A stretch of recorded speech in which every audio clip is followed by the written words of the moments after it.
Minash-shaytanir-rajim. Bismillahir-rahmanir-rahim. My dear students of 8th class UPS Vatakhani, I welcome you in this offline class. Our subject is Social Science Geography and lesson number 2, that is land, soil, natural vegetation, water and wildlife. We have already discussed land, and yesterday we have discussed soil. What is meant by soil? Why are the factors responsible for soil formation? And today our topic is degradation of soil and conservation. आज जो हमारा मौजू है वो है जो ये मिट्टी है, सॉइल है, इसको ये कैसे डिग्रेड होती है, इसको बचाने के लिए इसके जरखीजत को कायम कर लेने कौन से इकदाम उठाने चाहिए. डिग्रेडेशन ऑफ सॉइल, सॉइल को डिग्रेड करने में कौन से फैक्टर्स रिस्पॉन्सिबल है और हम इस सॉइल को कैसे कंजर्व कर सकते हैं, इसका तहफ़्फ़ुज़, इसकी जरखीजत को कैसे कायम रख सकते हैं. Factors which lead to soil degradation are deforestation, overgrazing, overuse of chemical fertilizers or pesticides, rainwash, landslides and floods. These are some factors which play a vital role in the degradation of soil. For example, deforestation.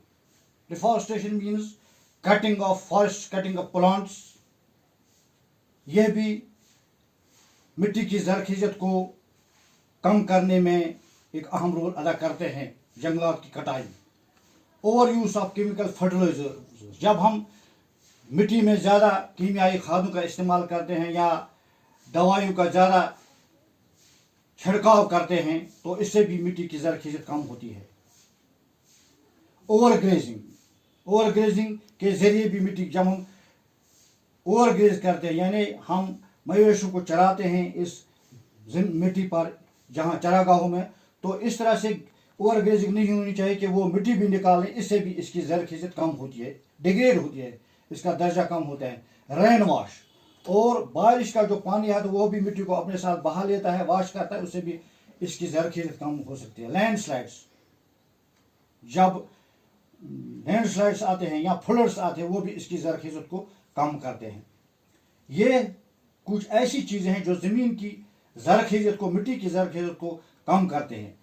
अब हमें इसकी जरखीजत को इसके कायम रखने के लिए कौन से इकदाम उठाने चाहिए. Some methods of conservation of soil, इसकी जरखीजत को, इसको बचाने के लिए कौन से इकदाम जरूरी है. नंबर 1, मल्चिंग,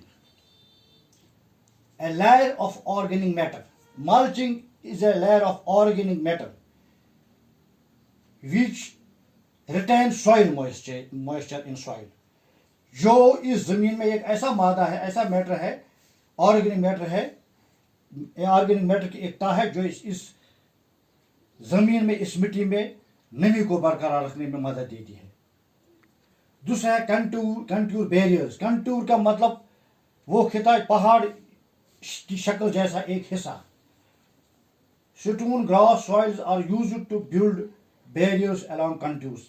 इन पहाड़ी नुमा खितों के सामने हम पत्थरों के या घास के या मिट्टी के बांध बना सकते हैं ताकि जो इनसे गिरता हुआ पानी वो इसको रोकने में मदद दे और वो ज़मीन, मिट्टी की जरखीजत को अपने साथ बाहर नहीं ले सकते हैं. Trench are made in front of the barriers to control water. हम ट्रेंच भी बना सकते हैं इन बैरियर्स के सामने, हम ट्रेंच भी बना सकते हैं ताकि जो बहता हुआ इन पहाड़ों से बहता हुआ पानी वो इन ट्रेंचों में जमा हो जाए और मिट्टी को अपने साथ बाहर नहीं ले जाए. Number 3, rock dam. Rocks are pulled down up to slow the flow of water.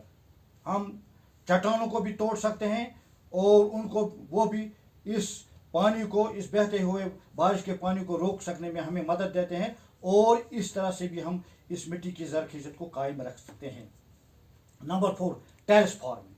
Terrace farming means that farming which is done in slow. For example, पहाड़ी इलाकों में हम ऐसे खेत बनाते हैं जैसे मैं मिसाल के तौर पर हमारे मकान में सीढ़ी होते हैं, उसका पहला स्टेप होता है, दूसरा, तीसरा, इसी तरह से खेत भी स्लो वाइज बनाए जाते हैं ताकि उनमें भी ये ज़रख़ेज़ियत कायम हो।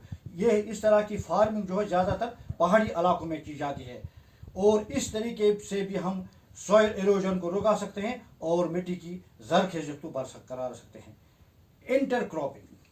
Intercropping crops are grown in alternate rows, यानी मुतबादिल रोज में हम कतारों में इस फसल को उगा सकते हैं, और and sown at different times to protect the soil from rain wash, और मुख्तलिफ फसलों को हम मुख्तलिफ वक्तों पर बो सकते हैं, वो भी इस ज़मीन की, इस मिट्टी की ज़रख़ेज़ियत को कायम रखने में मदद कर सकते हैं।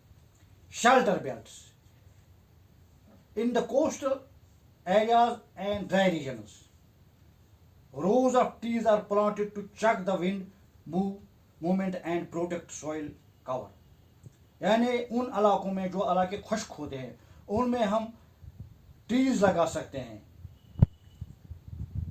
प्लांट लगा सकते हैं, ताकि वो उस आंधी को रोक सकते हैं जो तूफान वहां से किसी सिमत से आने वाला होता है। इस तरह से भी हम मिट्टी की ज़रख़ेज़ियत को बरकरार रख सकते हैं। It was a lesson for today. शुक्रिया।